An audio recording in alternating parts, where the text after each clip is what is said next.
Hello friends, back with me again, Joseph, your host, and welcome back to our channel and the Catechism for Kids. Have you ever felt a deep, unspoken longing for something more? A feeling that despite all the good things in your life, you haven't quite found what you were made for? This universal human ache is at the very heart of one of Christianity's most beautiful and profound prayers, the prayer of Saint Anselm. Today, especially as we reflect on the spirit of Epiphany, that season of seeking and finding, we're going to explore this incredible prayer. It's a journey that invites us to ask God not just for things, but for Himself. It's about learning how to seek, how to find, and how to love. So, who was this man, Saint Anselm? Born in the 11th century, Anselm of Canterbury was a brilliant Benedictine monk, a theologian, and a philosopher whose ideas have shaped Christian thought for 1,000 years. One of his most famous works is called the Proslogion, and tucked within its pages is this timeless prayer. Anselm's whole philosophy can be summed up in a simple but powerful idea. Faith comes before reason. He wasn't saying that reason is bad. Not at all. He was saying that to truly understand God, you can't just think your way to Him. You have to start by believing. Faith, for Anselm, is the key that unlocks the door to a deeper, more personal wisdom. It's a challenge to the idea that our intellect alone is enough. Instead, he suggests that true understanding comes from a heartfelt connection, from surrendering to a presence far greater than our own. This journey isn't about intellectual puzzles. It's about spiritual enlightenment through prayer, contemplation, and relationship. Now, let's turn to the prayer itself. It's a masterpiece of spiritual poetry, a raw and honest cry from the human heart. Anselm begins with a stunning admission of his own powerlessness. He doesn't pretend to have it all figured out. Instead, he humbly asks God to be his teacher. Let's listen to the opening words. "Oh my God, teach my heart where and how to seek you, where and how to find you." Right from the start, he admits he doesn't even know how to begin the search without divine help. This is the core of his belief. We can't find God through our own efforts alone. God must be the one to guide us.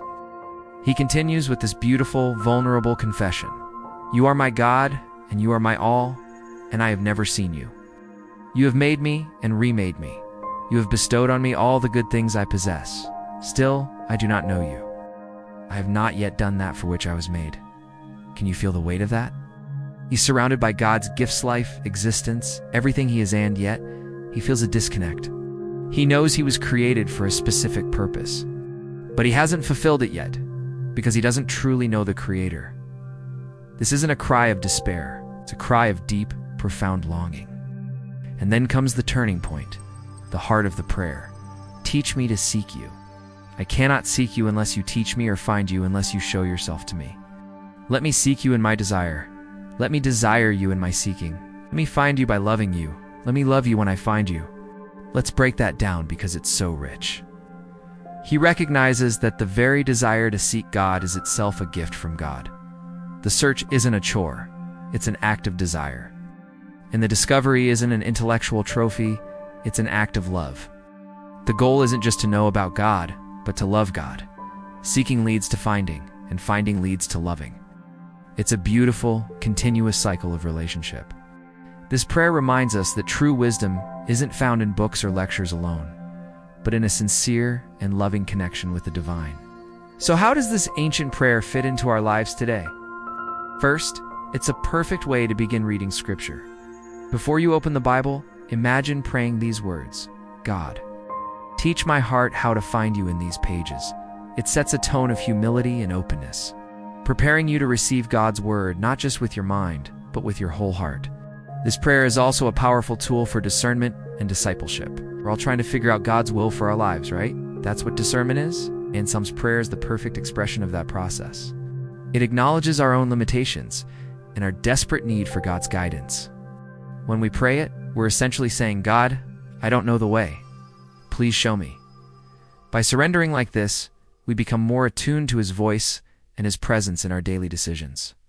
And as disciples, as followers of Christ, our goal is to know and love God more deeply. Anselm's prayer keeps that goal front and center. It reminds us that our faith isn't just about following rules or believing a set of doctrines.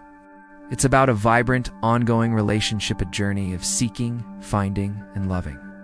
Let's dig deeper into those three core themes: seeking, finding, and loving. Seeking God is an active pursuit. It's not a passive hope that God will just show up one day. It means carving out time for prayer, reading scripture, serving others, and paying attention to the quiet whispers of the Spirit in our busy lives. In a world full of noise and distractions, Anselm's Prayer is a radical call to make our relationship with God a priority. It challenges us to actively look for Him in the middle of our chaotic schedules. Finding God, as the prayer suggests, isn't a one-time event. It's about encountering Him in personal and intimate ways. It's finding Him in the kindness of a stranger, the beauty of a sunset, or a moment of peace during a stressful day. When we find God in these moments, we find our true purpose and fulfillment. It's a deep, transformative relationship that brings His love, grace, and mercy into our lives. And finally, loving God is the ultimate goal. The prayer tells us to love you when I find you. Love isn't just a warm, fuzzy feeling. It's a choice. It's a commitment. It means aligning our will with His, trying our best to live in a way that reflects His love to the world around us. It's about giving our whole heart, soul, and mind to Him. These themes are so incredibly relevant today. Anselm's Prayer gives us a roadmap for a faith that is alive and dynamic. It reminds us that our spiritual life is a journey, not a destination. Now, you might have some questions. For example, is this prayer only for monks or super religious people? Absolutely not. It's for anyone at any stage of their journey who feels that longing for a deeper connection. It's a prayer for all who desire to seek, find, and love God. What if you're struggling with doubt? This prayer is perfect for those moments. It gives you the words to say, God, I'm lost. I'm struggling. Please teach me. Show yourself to me. It's a prayer of honest struggle, reminding us to turn to God even when we feel weak. Can you pray it with others? Yes. Praying it as a family, a small group, or a congregation can be incredibly powerful. It builds a sense of community and shared purpose on the spiritual journey. So how can you start incorporating this prayer into your own life? It can be as simple as setting aside a few minutes each day to quietly reflect on its words. Let it be the first thing you pray in the morning or the last thing at night. Use it as a guide. Ask yourself, how am I seeking God today? Where did I find Him? How can I love Him more? The enduring relevance of Saint Anselm's Prayer lies in its universal, timeless appeal. It speaks directly to the human heart's desire for meaning, purpose, and connection. It bridges the gap between faith and reason, showing us that they can and should work together. This prayer is an invitation. It invites us to embark on our own journey of faith, to seek a deeper understanding of ourselves and our relationship with the divine. It reminds us that this journey requires our active participation, our intentional seeking, our joyful finding, and our wholehearted loving. In the spirit of Epiphany, let's take inspiration from the wise men. They were seekers, guided by a star towards something they didn't fully understand. Anselm's Prayer is our star. It guides us not to a physical place, but to a state of being, a state of constant seeking, joyful discovery, and transformative love.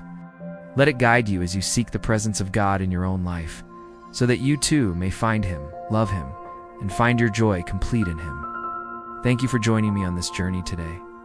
If this reflection was meaningful to you, please like, share, and subscribe for more content that explores the depths of faith. Take care, everyone. Stay safe and healthy as usual.